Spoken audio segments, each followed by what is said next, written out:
আসসালামু আলাইকুম, স্বাগত জানাচ্ছি আরটিভি সন্ধ্যা সংবাদে। আপনাদের সঙ্গে আছে আমি সৈয়দা সাদিয়া বেনাজের এবং আমি ফাহমিদা সালাম। অস্তিত্ব থাকবে না বলে নির্বাচনকে ভয় পাচ্ছে জামায়াতে ইসলামী ও এনসিপি। এ মন্তব্য করেছেন বিএনপি মহাসচিব মির্জা ফখরুল ইসলাম আলমগীর। নির্বাচন পিছিয়ে গেলে দেশ ব্যর্থ রাষ্ট্রে পরিণত হবে বলে আশঙ্কা করেন তিনি। সরকারকে হুঁশিয়ারি দিয়ে বিএনপি মহাসচিব বলেন, একমত হওয়া বিষয়ের বাইরে কোনো কিছু গায়ের জোরে চাপিয়ে দিতে চাইলে এর দায় সরকারকে নিতে হবে। রুদ্র রফিকের রিপোর্টে দেখুন বিস্তারিত। ঠাকুরগাঁও সদর উপজেলার বড়গাঁও ইউনিয়নে মতবিনিময় সভার আয়োজন করে বিএনপি। এতে যোগ দেন দলটির মহাসচিব মির্জা ফখরুল ইসলাম আলমগীর। এ সময় তিনি বলেন, কয়েকটি দল নানা কায়দায় নির্বাচন বিলম্বিত করতে চায়।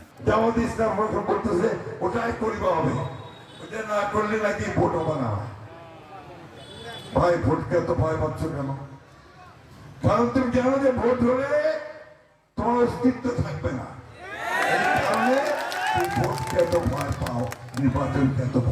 সুষ্ঠু নির্বাচনের মধ্য দিয়ে গণতান্ত্রিক সরকার প্রতিষ্ঠিত না হলে দেশের অস্তিত্ব হুমকির মধ্যে পড়বে বলে মন্তব্য করেন বিএনপি মহাসচিব। এইবার যদি নির্বাচনটা পিছিয়ে দেয় আরো, তাহলে এই দেশটাকে ব্যর্থ রাষ্ট্রে পরিণত হবে। নির্বাচন পেছানোর কোনো সুযোগ নাই। আপনি যে সংস্কারের নাম করে সব রাজনৈতিক দলগুলোর সাথে কথাবার্তা বললেন এবং একটা একমত হলেন অনেকগুলো বিষয়ে, সেই একমত হওয়া বিষয়ের বাইরে আপনি কোনো কিছু যদি গায়ের জোরে এই দেশের মানুষের উপর চাপাই দিতে চান, তার সব দায় দায়িত্ব আপনার সে মানুষটা গ্রহণ করবে না। এদিকে গুলশানে বিএনপি চেয়ারপারসনের কার্যালয়ে সংবাদ সম্মেলনে স্থায়ী কমিটির সদস্য ডক্টর খন্দকার মোশাররফ হোসেন বলেন, জুলাই সনদে উল্লেখিত বিষয়ের বাইরে সরকারের কোনো সিদ্ধান্ত মানতে সনদের স্বাক্ষরকারী রাজনৈতিক দলগুলো বাধ্য নয়। যে জুলাই জাতীয় সনদে উল্লেখিত বিষয়দের বাইরে সরকার কোনো সিদ্ধান্ত ঘোষণা করলে সনদে স্বাক্ষরকারী কোনো দলের জন্য তা মান্য করার বাধ্যবাধকতা থাকবে না। এ সময় সালাউদ্দিন আহমদ বলেন, জাতীয় নির্বাচন ও গণভোট একই দিনে হতে হবে। জাতীয় সংসদ নির্বাচনের দিনে একই দিনে গণভোটের মাধ্যমে জনগণের সম্মতি নেওয়ার জন্য জুলাই জাতীয় সনদের উপরে আমরা রাজি হয়েছিলাম, সেই জায়গায় আমরা আছি। অন্যদিকে দিনাজপুরের হরিনাথপুর স্কুল মাঠে আয়োজিত মতবিনিময় সভায় স্থায়ী কমিটির আরেক সদস্য ডক্টর AZM জাহিদ হোসেন বলেন, পিআর পদ্ধতির নামে জনগণের অধিকার ও গণতন্ত্র নিয়ে ষড়যন্ত্র করছে একটি দল। আপনার গণতন্ত্র নিয়ে দয়া করে খেলাধুলা করবেন না। রুদ্র রফিক, আরটিভি, ঢাকা। যারা জুলাই বিপ্লব মানবে না, ফেব্রুয়ারিতে তাদের জন্য নির্বাচন নেই বলে মন্তব্য করেছেন জামাতের আমির ডাক্তার শফিকুর রহমান। রাজধানীর পল্টন মোড়ে জাতীয় নির্বাচনের আগে গণভোট সহ 5 দফা দাবিতে 8 দলের সমাবেশে সরকারকে এ হুঁশিয়ারি দেন তিনি। এ সময় খেলাফত মজলিসের আমির মাওলানা মামুনুল হক 13 নভেম্বর কেউ রাস্তায় নামলে প্রতিহতর ঘোষণা দেন। আরও জানাচ্ছেন শামীম চৌধুরী। নভেম্বরের মধ্যেই গণভোট আয়োজন সহ 5 দফা দাবিতে 8 দলের সমাবেশে সকাল থেকেই জড়ো হন নেতাকর্মীরা। রাজধানীর পল্টন মোড়ে অনুষ্ঠিত সমাবেশে বক্তব্য রাখেন দলগুলোর নেতারা। সমাবেশে বাংলাদেশ খেলাফত মজলিসের আমির বলেন, দেশ এখন বাকশালপন্থী এবং জুলাইপন্থী 2 ভাগে বিভক্ত। আগামী 13 নভেম্বর বাংলাদেশের বিরুদ্ধে লকডাউনের নামে যুদ্ধের ঘোষণা দিয়েছে। 13 নভেম্বর কোন বাকশালপন্থীকে বাংলার রাজপথে আমরা নামতে দেব না। যদি কেউ নামবার অপচেষ্টা চালায়, আমরা তাদেরকে রাজপথে মোকাবেলা করব ইনশাআল্লাহ। সমাবেশে জামায়াত আমির ডাক্তার শফিকুর রহমান প্রশ্ন রেখে বলেন, গণভোটের বিষয়ে একমত হলেও তারিখ নিয়ে এত বায়না কেন? 1 নম্বর দাবি হচ্ছে জুলাই বিপ্লবকে স্বীকৃতি দিতে হবে। যারা জুলাই বিপ্লব মানবেন না তাদের জন্য 26 সালে কোনো নির্বাচন নাই। 26-এর নির্বাচন দেখতে হলে আগে জুলাই বিপ্লবের স্বীকৃতি লাগবে। দাবি মানা না হলে পরবর্তীতে কঠিন কর্মসূচি দেওয়া হবে। সমাবেশ থেকে এমন হুঁশিয়ারি দিয়ে নেতাকর্মীদের প্রস্তুত থাকার আহ্বান জানান 8 দলের নেতারা। এমন কর্মসূচি ঘোষণা করব। শামীম চৌধুরী, আরটিভি, ঢাকা। যারা সংস্কার ও জন আকাঙ্ক্ষার বিপক্ষে অবস্থান নিয়েছে তাদের সঙ্গে এনসিপি কোনো জোট করবে না বলে জানিয়েছেন জাতীয় নাগরিক পার্টির দক্ষিণাঞ্চলের মুখ্য সংগঠক হাসনাত আব্দুল্লাহ। নারায়ণগঞ্জ শহরে সমবায় ব্যাংক কমপ্লেক্স ভবনের দলের কার্যালয় উদ্বোধনকালে একথা জানান তিনি। এ সময় হাসনাত আব্দুল্লাহ আরও বলেন, আওয়ামী লীগ কখনো গণমানুষের দল ছিল না। দেশে ফ্যাসিবাদ বিরোধী রাজনৈতিক দলগুলোর মধ্যে কোনো বিকল্প নেই।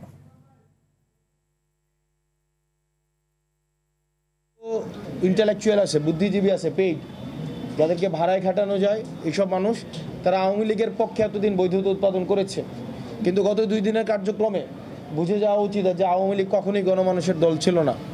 এই যে আগুন সন্ত্রাস জ্বালা পোড়াও এগুলো কারা করেছিল অতীতে এবং বর্তমানে কারা করেছে এটি সুস্পষ্ট হয়ে গিয়েছে গত 2 দিনের কার্যক্রম। যারা ফ্যাসিবাদ বিরোধী ক্রিয়াশীল যে রাজনৈতিক দলগুলো রয়েছে সেই রাজনৈতিক দলগুলোর ঐক্যবদ্ধ হওয়ার কোনো বিকল্প নেই। ত্রয়োদশ জাতীয় সংসদ নির্বাচনের তফসিল ঘোষণার আগে 13 নভেম্বর থেকে নিবন্ধিত রাজনৈতিক দলগুলোর সঙ্গে সংলাপে বসবে নির্বাচন কমিশন। দুপুরে আগারগাঁও নির্বাচন ভবনে কথা বলেন কমিশনের সিনিয়র সচিব আখতার আহমেদ। এছাড়া সংসদীয় আসনের সীমানা নিয়ে মামলার কারণে ডিসেম্বরের প্রথম সপ্তাহে তফসিল ঘোষণার প্রভাব পড়তে পারে বলে উল্লেখ করেন তিনি। পাশাপাশি বাগেরহাটের সীমানা নির্ধারণ নিয়ে আদালতের রায়ের কপি হাতে পাওয়ার পর নির্বাচন কমিশন পরবর্তী সিদ্ধান্ত নেবে বলেও জানান সিনিয়র সচিব আখতার আহমেদ।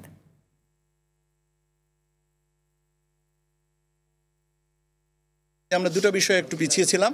একটা হচ্ছে যে আপনার রাজনৈতিক দলগুলোর সাথে মতবিনিময় বা সংলাপ, আর দ্বিতীয়টা হচ্ছে যে পর্যবেক্ষকদের আপনার নিবন্ধন। এই দুটো বিষয়ে আমরা পিছিয়ে আছি। আমি আগাগোড়াই সবসময় আপনাদেরকে বলেছি এখানে তো কোনো কিছু এখন, তারপরেও আমাদের চেষ্টাটা হচ্ছে এই মাসের ভিতরে যাবতীয় কার্যক্রমটা করে আমরা যেন একটা লক্ষ্যমাত্রায় পৌঁছাতে পারি। নির্বাচনকালীন তত্ত্বাবধায়ক সরকার ব্যবস্থা ফিরছে কিনা এ বিষয়ে উচ্চ আদালতের রায় জানা যাবে 20 নভেম্বর। মঙ্গলবার আপিল শুনানির সমাপনী দিনে রায় ঘোষণার এ তারিখ নির্ধারণ করে আপিল বিভাগ। এ বিষয়ে অ্যাটর্নি জেনারেল বলেন, আইসিইউতে থাকা গণতন্ত্রের ভিত মজবুত করতে এ ব্যবস্থা ফেরানো উচিত। রাজনৈতিক উদ্দেশ্যে তত্ত্বাবধায়ক ব্যবস্থা বাতিল করা হয়েছিল বলে মন্তব্য করেন বিএনপির আইনজীবী জয়নুল আবেদিন। জিএম মাহমুদ জানাচ্ছেন বিস্তারিত। 1996 সালে ত্রয়োদশ সংশোধনীর মাধ্যমে সংবিধানে তত্ত্বাবধায়ক সরকার ব্যবস্থা অন্তর্ভুক্ত হয়, আর নিজেদের অধীনে নির্বাচন করার লক্ষ্যে 2011 সালে আপিল বিভাগকে দিয়ে তা বাতিল করে আওয়ামী লীগ সরকার। তবে গত বছরের 5 আগস্ট তৎকালীন প্রধানমন্ত্রী শেখ হাসিনা পালিয়ে গেলে তত্ত্বাবধায়ক ব্যবস্থা বাতিলের রায় পুনর্বিবেচনা চেয়ে আপিল করেন বিএনপির মহাসচিব মির্জা ফখরুল ইসলাম আলমগীর, জামায়াতের সেক্রেটারি জেনারেল অধ্যাপক মিয়া গোলাম পরোয়ার ও সুজন সম্পাদক বদিউল আলম মজুমদার সহ 8 ব্যক্তি। প্রধান বিচারপতি ডক্টর সৈয়দ রেফাত আহমেদের নেতৃত্বাধীন 7 বিচারপতির পূর্ণাঙ্গ বেঞ্চে মঙ্গলবার আপিল শুনানির 10ম ও সমাপনী দিনে বিএনপির জ্যেষ্ঠ আইনজীবী জয়নুল আবেদিন বলেন, রাজনৈতিক উদ্দেশ্যে আদালতকে ব্যবহার করে তত্ত্বাবধায়ক ব্যবস্থা বাতিল করেছিলেন তৎকালীন প্রধান বিচারপতি। 13 অ্যামেন্ডমেন্টটি রাজনৈতিক উদ্দেশ্যপ্রণোদিতভাবে সাবেক প্রধান বিচারপতি খায়রুল হকের মাধ্যমে বাতিল করেছেন। পিটিশনের উপরে যে হিয়ারিং হয়েছে অ্যাকর্ডিংলি তারা যথাযথভাবে শুনেছেন এবং আগামী 20 নভেম্বর জাজমেন্টের দিন ধার্য করেছেন। অ্যাটর্নি জেনারেল বলেন, আইসিইউতে থাকা গণতন্ত্রের নিরাময় তত্ত্বাবধায়ক সরকার ব্যবস্থা। তত্ত্বাবধায়ক সরকার ব্যবস্থা সংবিধানের মৌল ভিত্তি, যে সেই ভিত্তির অন্যতম একটি উপাদান গণতন্ত্র, সেই গণতন্ত্রের ভিতকে মজবুত করার জন্য এর বিকল্প পথ আমাদের সামনে নাই। তবে রাষ্ট্রপক্ষ সহ আপিলকারী সব পক্ষই মনে করে রায়ের মাধ্যমে এ ব্যবস্থা ফিরে এলেও তা প্রয়োগ হতে পারে চতুর্দশ জাতীয় সংসদ নির্বাচন থেকে। তত্ত্বাবধায়ক সরকারটা আগামী নির্বাচনের পরে কার্যকর করা হোক বলে সবাই কম বেশি উপসংহারে উপনীত হয়েছেন। GM Mahmud, RTV, Dhaka. শেখ হাসিনার মামলার রায়ের তারিখ নির্ধারণ ঘিরে প্রসিকিউশনে কোনো চাপ নেই বলে জানান আন্তর্জাতিক অপরাধ ট্রাইব্যুনালের প্রসিকিউটর গাজী MH তামিম। তিনি জানান, রাষ্ট্রের নিরাপত্তার স্বার্থে পুলিশ বাহিনী কাজ করছে। এদিকে জুলাই আন্দোলনের রামপুরায় ছাদের কার্নিশে ঝুলে থাকা এক ব্যক্তিকে গুলি করা সহ 2 জনকে হত্যা মামলায় 6ষ্ঠ দিনে সাক্ষ্য গ্রহণ শেষে এক প্রশ্নের জবাবে তিনি কথা বলেন। এ সময় প্রসিকিউটর গাজী MH তামিম আরও বলেন, জুলাই আন্দোলনের দমনে আওয়ামী লীগ সরকারের পরিকল্পনা সংক্রান্ত সম্প্রতি সামাজিক মাধ্যমে প্রকাশ হওয়া নতুন ফোন আলাপগুলো ট্রাইব্যুনালের নজরে আনা হবে। এছাড়া জুলাই গণ অভ্যুত্থানের প্রথম শহীদ রংপুরের বেগম রোকেয়া বিশ্ববিদ্যালয়ের শিক্ষার্থী আবু সাঈদ হত্যা মামলায় ১১তম দিনে সাক্ষ্য গ্রহণ হয়। পুলিশ বাহিনী, আইন শৃঙ্খলা বাহিনী কাজ করছে, সবকিছুই স্বাভাবিকভাবে চলছে, আমাদের কোনো ধরনের চাপ নাই। রায়ের তারিখ আসলে রায় হবে, যেদিন সাক্ষী হওয়ার সেদিন সাক্ষী হচ্ছে। ট্রাইব্যুনাল ২ আজকে আপনারা জানেন আবু সাঈদের মামলায় সাক্ষী হয়েছে। এভাবেই ট্রাইব্যুনাল স্বাভাবিক গতিতেই চলছে। এরকম বেশ কিছু কথোপকথন আমাদের নজরে এসেছে। তদন্ত সংস্থা নিশ্চয়ই এগুলোকে আমলে নেবেন এবং মামলার তদন্ত প্রতিবেদনে এগুলো রিফ্লেকশন আপনারা দেখতে পাবেন যখন মামলাগুলো বিচারে আসবে। ১৩ নভেম্বর আইন শৃঙ্খলা নিয়ে কোনো শঙ্কা নেই, পুলিশ সতর্ক অবস্থানে আছে জানিয়েছেন স্বরাষ্ট্র উপদেষ্টা জাহাঙ্গীর আলম চৌধুরী। সকালে সচিবালয়ে সমসাময়িক আইন শৃঙ্খলা সংক্রান্ত কমিটির বৈঠক শেষে একথা বলেন তিনি। যানবাহনে আগুন ও নাশকতা বন্ধে এখন থেকে সড়কের পাশে খোলা জায়গায় জ্বালানি তেল বিক্রি বন্ধ থাকবে বলেও জানান স্বরাষ্ট্র উপদেষ্টা। বিস্তারিত জানাচ্ছেন বিল্লাল হোসেন। সোমবার রাজধানীর কয়েকটি স্থানে দুর্বৃত্তের বাস ও প্রাইভেট কারে আগুন দেওয়ার ঘটনায় উত্তপ্ত হয়ে উঠেছে রাজনৈতিক পরিস্থিতি। তার সঙ্গে যুক্ত হয়েছে রাজনৈতিক কার্যক্রম নিষিদ্ধ আওয়ামী লীগের পালিয়ে থাকা নেতাদের ১৩ নভেম্বর ডাকা লকডাউন কর্মসূচি। সচিবালয়ে অনুষ্ঠিত আইন শৃঙ্খলা সংক্রান্ত বৈঠকে আলোচনায় গুরুত্ব পায় বিষয়টি। সভা শেষে স্বরাষ্ট্র উপদেষ্টা বলেন, যে কোনো নাশকতা ঠেকাতে কঠোর অবস্থানে আইন শৃঙ্খলা বাহিনী কিন্তু একটা শক্ত অবস্থান নিয়েছে। এবার এরা একটা শক্ত অবস্থানে থাকবে, কোনো সন্ত্রাসীকেই কোনো ধরনের ছাড় দেওয়া হবে না। কেপিআইগুলিতে নিরাপত্তা আরও জোরদার করা হয়েছে। তারপরে যে ধরেন যে এই যে রাস্তাঘাটে এই যে ধরেন যে বাসে আগুন তেল ঠেল রেডি করে এইগুলির বন্ধ করে দেওয়া হয়েছে। আসন্ন নির্বাচনে সন্ত্রাসী কার্যক্রম ও সীমান্ত দিয়ে পালাতক সন্ত্রাসীদের প্রবেশ বন্ধে বিজিবি শক্ত অবস্থানে আছে বলে জানান উপদেষ্টা। সীমান্ত বাহিনীতে অলরেডি নির্দেশনা দেওয়া আছে এবং আরও দেওয়া হয়েছে যেন কোনো ধরনের সন্ত্রাসী দেশও যেন কোনো সন্ত্রাস করতে না পারে এবং বাইরে থেকেও যেন না আসতে পারে। যারা জামিন দেয় তারা যেন অন্তত এই অ্যাকচুয়াল সন্ত্রাসীগুলি যেন জামিন না দেয়। এদিকে ১৩ নভেম্বর নিয়ে আতঙ্কিত হওয়ার কিছু নেই বলে জানান ডিএমপি কমিশনার। ১৩ তারিখ নিয়ে আশঙ্কা শঙ্কার কোনো কারণ নেই। সামাজিক যোগাযোগ মাধ্যমে ব্যাপক এই সকল জিনিস আসার কারণে মানুষের মধ্যে একটা আশঙ্কার সৃষ্টি হয়েছে ঢাকাবাসীর ভিতরে। মাঠে দায়িত্বরত ৩ বাহিনীর ম্যাজিস্ট্রেটি ক্ষমতা ২০২৬ সালের ২৮ ফেব্রুয়ারি পর্যন্ত বাড়িয়ে প্রজ্ঞাপন জারি করেছে জনপ্রশাসন মন্ত্রণালয়। বিল্লাল হোসেন, OTV, ঢাকা। আওয়ামী লীগ নির্বাচন বানচালের চেষ্টা করছে অভিযোগ করে প্রধান উপদেষ্টার প্রেস সচিব শফিকুল আলম বলেছেন, দেশি বিদেশি কোনো শক্তি এ চেষ্টায় সফল হবে না। সকালে কুমিল্লার ১৪গ্রাম উপজেলার কুলিয়ারা উচ্চ বিদ্যালয়ের নতুন ভবনে ভিত্তিপ্রস্তর স্থাপন শেষে সাংবাদিকদের কথা বলেন তিনি। প্রেস সচিব বলেন, ফ্যাসিস্ট আওয়ামী লীগ দেশে জ্বালাও পোড়াও চালিয়ে প্রমাণ করেছে সন্ত্রাসী কর্মকাণ্ডই তাদের নেশা। ফেব্রুয়ারির প্রথম ভাগেই জাতীয় সংসদ নির্বাচন অনুষ্ঠিত হবে উল্লেখ করে শফিকুল আলম বলেন, মতবিরোধ থাকলেও সব রাজনৈতিক দল নির্বাচনের প্রস্তুতি নিচ্ছে। বাংলাদেশের মানুষ খুবই সুন্দর একটা ইলেকশন দেখবে, যেটা ফ্রি হবে, ফেয়ার হবে, ক্রেডিবল হবে, ইনক্লুসিভ হবে। সমস্ত জনগণ যেখানে জয়েন করে যে ইলেকশনে, সেটা ইনক্লুসিভ ইলেকশন এবং খুবই উৎসব মুখর হবে। আগামী ৩ থেকে ৪ দিনের মধ্যে সকল দলের প্রত্যাশা পূরণের মধ্য দিয়ে জুলাই সনদের বিষয়ে সিদ্ধান্ত জানানো হবে বলে জানিয়েছেন আইন উপদেষ্টা আসিফ নজরুল। মঙ্গলবার বিচার প্রশাসন প্রশিক্ষণ ইনস্টিটিউটে মতবিনিময় সভা শেষে কথা বলেন তিনি। আইন উপদেষ্টা আরও বলেন, দেশের ৭০ থেকে ৮০% সংস্কার ইতোমধ্যে হয়েছে, যা নিয়ে কারো মাথা ব্যথা নেই। সেই সঙ্গে সংবিধান কোনো ম্যাজিক না যে লিখে দিলেই সব ঠিক হয়ে যাবে। তবে ক্রমান্বয়ে সংস্কারের পথে দেশ থাকলে ভালো কিছু হবে বলে আশা করেন তিনি।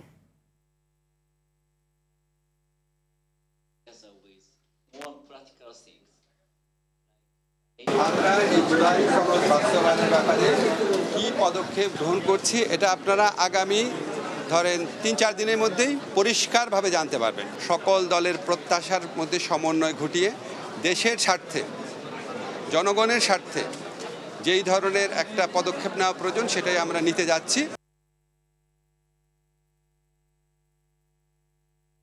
প্রকাশ্যে ঘটছে নানা হত্যাকাণ্ড, কাউকে পিটিয়ে, কাউকে ছুরিকাঘাতে, আবার কাউকে গুলি করে খুন করা হচ্ছে। দেশের এমন চিত্র স্পষ্ট বার্তা দিচ্ছে আইনশৃঙ্খলা পরিস্থিতি অবনতির। রোববার আদালত এলাকায় প্রকাশ্যে সাইফ তারিক মামুন হত্যাকাণ্ডের পর পুলিশের তথ্যানুযায়ী গেল অক্টোবরে বেড়েছে অপরাধ। ঘটেছে ৩ শতাধিক হত্যাকাণ্ড। তবে এসব নিয়ন্ত্রণে পুলিশ কাজ করছে জানালেও বিশিষ্টজনরা বলছেন ভেঙে পড়েছে আইনশৃঙ্খলা পরিস্থিতি। নির্বাচন সামনে রেখে নানা অনাকাঙ্ক্ষিত পরিস্থিতি ঘটার আশঙ্কা তাদের। আরও জানাচ্ছেন বিপুল দেবরায়। দিনটি রোববার, দুপুর ছুঁই ছুঁই।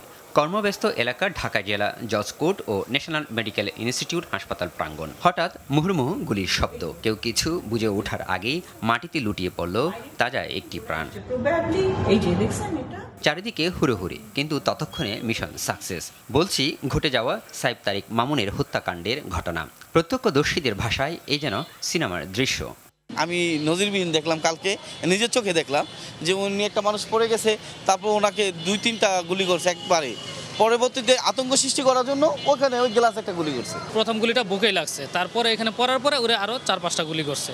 পুলিশের তথ্য মতে শীর্ষ সন্ত্রাসী ছিল সাইফ তারিক মামুন।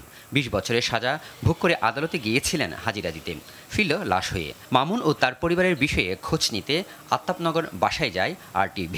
ওই মুহূর্তে বাসায় কাউকে না পেলেও কেয়ারটেকার জিল্লুর রহমান জানান অপরাধী হলেও তার বিচার আছে। প্রকাশ্যে খুনের ঘটনা খুবই ন্যাক্কারজনক। অপরাধ করলে আইন আছে দেশে, হ্যাঁ, শাসন আছে, সব কিছু আছে, ওর বিচার আছে। কিন্তু ডাইরেক্ট এটা কোর্টের মধ্যে তারা গুলি করে মারাটা এটা বিপরীত হইল না। বর্তমান সময়ে শুধু মামুন নয়, প্রতিনিয়ত হত্যা শিকার হচ্ছেন বিভিন্ন মানুষ। পুলিশের তথ্য অনুযায়ী গেল অক্টোবরে বেড়েছে অপরাধ, ঘটেছে শতাধিক খুন। আইনশৃঙ্খলা পরিস্থিতির এমন অবনতিতে মানুষ যখন নিরাপত্তাহীনতায়, পুলিশ তখন বরাবরের মতোই আশ্বস্ত করে যাচ্ছেন। আইনশৃঙ্খলা পরিস্থিতির ব্যর্থ বলবো না, কি কারণে এরকম দু একটা বিচ্ছিন্ন ঘটনা, এটা একেবারে অস্বাভাবিক কিছু না। তবে ঘটনা ঘটার পরে আমরা তাদেরকে আইনের আওতায় নিয়ে আসতে পারছি কিনা, এটাই হলো মুখ্য বিষয়। বিশিষ্টজনরা বলছেন 5 আগস্ট লুট হওয়া অস্ত্র উদ্ধার না করা, আসামিরা নির্বিচারে ছাড়া পাওয়া ও আইনশৃঙ্খলা বাহিনীর দুর্বলতার কারণে দেশে অস্থিতিকর পরিবেশ সৃষ্টি হয়েছে। সাজাপ্রাপ্ত আসামিরা জেল ভেঙে কিন্তু বেড়ে এসেছে, বিভিন্ন সময় কিন্তু অস্ত্র লুণ্ঠন হয়েছে, তাদেরকেও কিন্তু সঠিকভাবে এখনো পর্যন্ত গ্রেপ্তার করা হয় নাই, সেই অস্ত্রগুলো উদ্ধার করা হয় নাই। এমন একটা স্পর্শকাতর জায়গায় এই ধরনের ঘটনা, এটা শুধু এই কোর্ট প্রাঙ্গণ না, সারা বাংলাদেশে কিন্তু একটা আতঙ্কের বিরাজ করছে। আসছে নির্বাচন সামনে রেখে অপরাধীরা আরও বেশি বেপরোয়া হওয়ার আশঙ্কা জানিয়ে দ্রুত প্রয়োজনীয় পদক্ষেপ নেওয়ার আহ্বান সংশ্লিষ্টদের। তাহলে সামনের পরিস্থিতি আরও ভয়াবহ হবে। বিপুল দেবরাই, RTV, ঢাকা। 15 নভেম্বর বদলে যাচ্ছে পুলিশ ইউনিফর্ম। জুলাইয়ের গণ অভ্যুত্থানে বিতর্কিত ভূমিকায় সমালোচনার মুখোমুখি হয় পুলিশ বাহিনী। 5 আগস্ট পরবর্তী নিরপরাধ পুলিশ সদস্যদের মনোবল ফেরাতে বাহিনীটির নানা সংস্কারের একটি পোশাক পরিবর্তন। তবে শুধু পোশাক পরিবর্তন নয়, জনগণের সেবক হিসেবে মন মানসিকতার পরিবর্তন জরুরি বলে মনে করেন ঢাকা বিশ্ববিদ্যালয়ের রাষ্ট্রবিজ্ঞানের অধ্যাপক সাব্বির আহমেদ। আর পুলিশ সদর দফতরের দাবি সবকিছুর ঊর্ধ্বে উঠে জনকল্যাণে কাজ করাই বাহিনীর লক্ষ্য। আরো জানাচ্ছেন জায়েদ রহমান।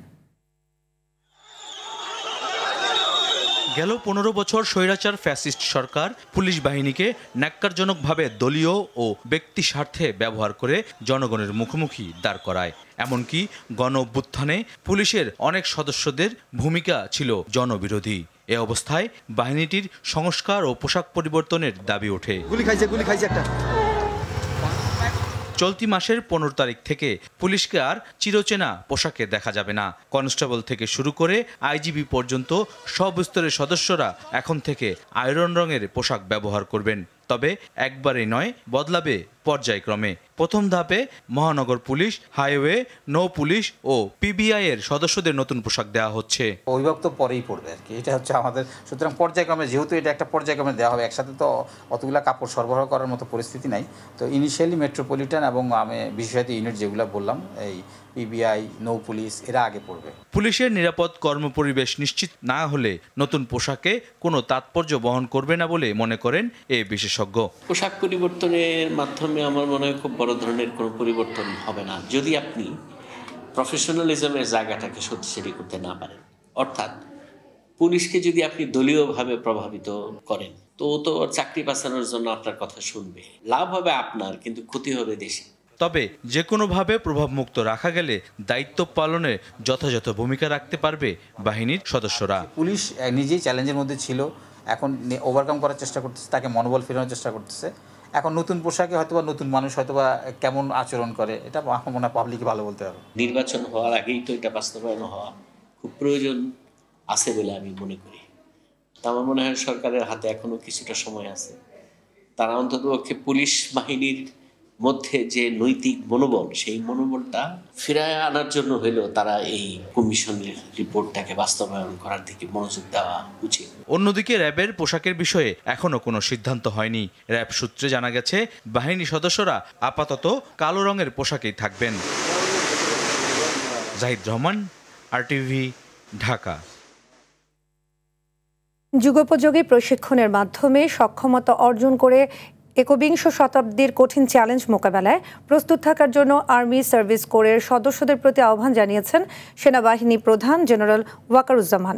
সকালে খুলনার জাহানাবাদ সেনানিবাসে ৪৪তম বার্ষিক অধিনায়ক সম্মেলনে প্রধান অতিথির বক্তৃতায় তিনি এই আহ্বান জানান। সে সময় তিনি এ কোরের প্রযুক্তিগত উন্নয়ন, গবেষণা, পেশাগত দক্ষতা বৃদ্ধি ও ভবিষ্যৎ পরিকল্পনা সহ বিভিন্ন বিষয়ে আলোকপাত করেন।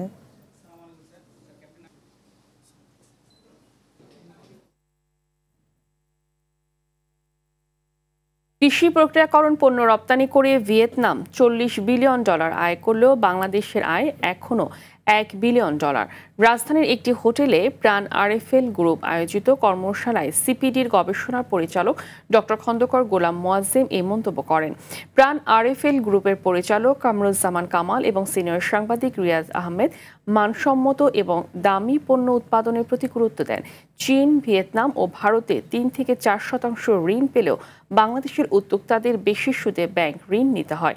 সরবরাহ ব্যবস্থা শক্তিশালী এবং নীতি সহায়তা বাড়িয়ে কৃষি প্রক্রিয়াকরণ শিল্প করা গেলে 2030-এর মধ্যে রপ্তানি আয় $6 বিলিয়ন ছাড়াতে পারে বলে মনে করেন অর্থনীতিবিদ ও খাত সংশ্লিষ্টরা। কিন্তু এটার একটা মেরিট আছে, এই গ্রুপটার মেরিট আছে কয়েক বছর আগে, এখন আবার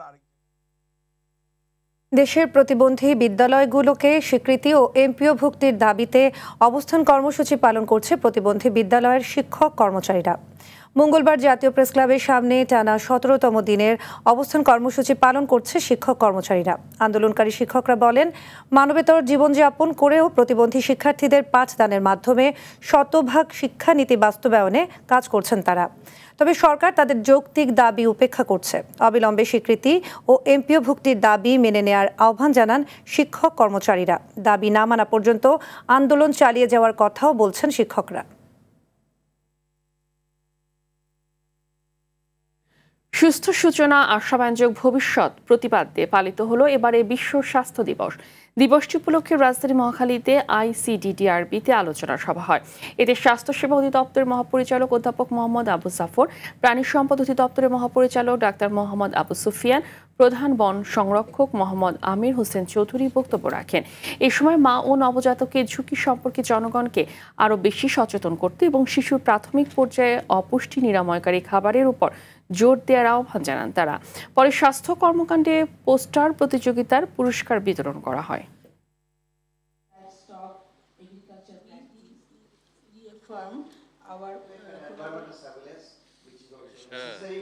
বিপিএল এর 12তম আসরের নিলামে স্থানীয় ক্রিকেটারদের 6 ও বিদেশি ক্রিকেটারদের 5টি ক্যাটাগরি থাকবে। সর্বোচ্চ এ ক্যাটাগরির ক্রিকেটারের মূল্য থাকছে $50 লাখ। বিদেশি ক্রিকেটারদের এই ক্যাটাগরির ভিত্তি মূল্য ধরা হয়েছে $35,000।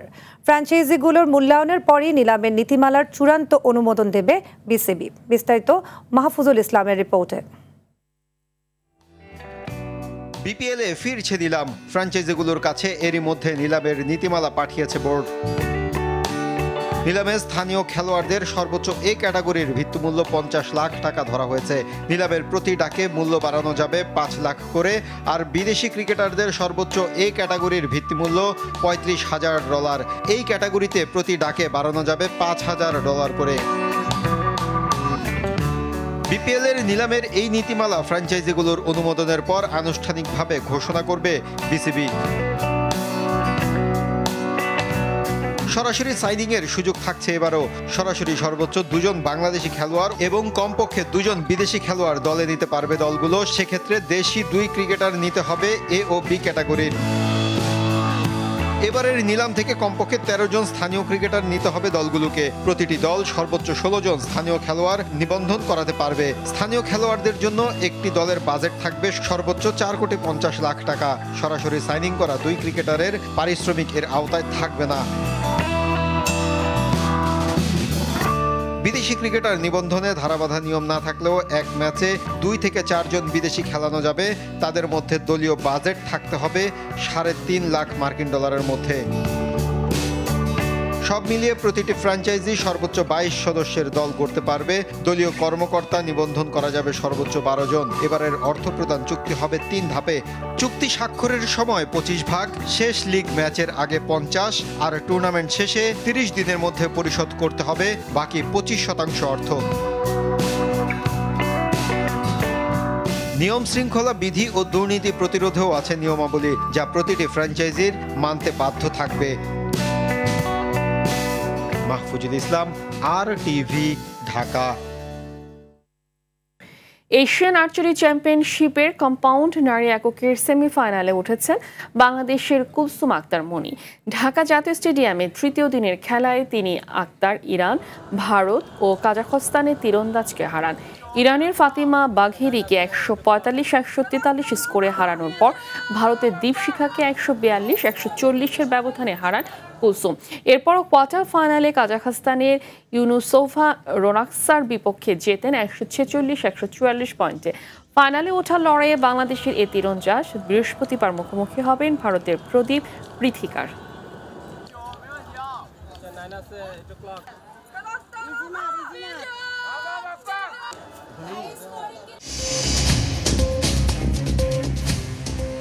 সন্ধ্যার সংবাদ এ পর্যন্তই। রাতের সংবাদ 11:15 দেখার আমন্ত্রণ রইল। ধন্যবাদ সবাইকে। ধন্যবাদ।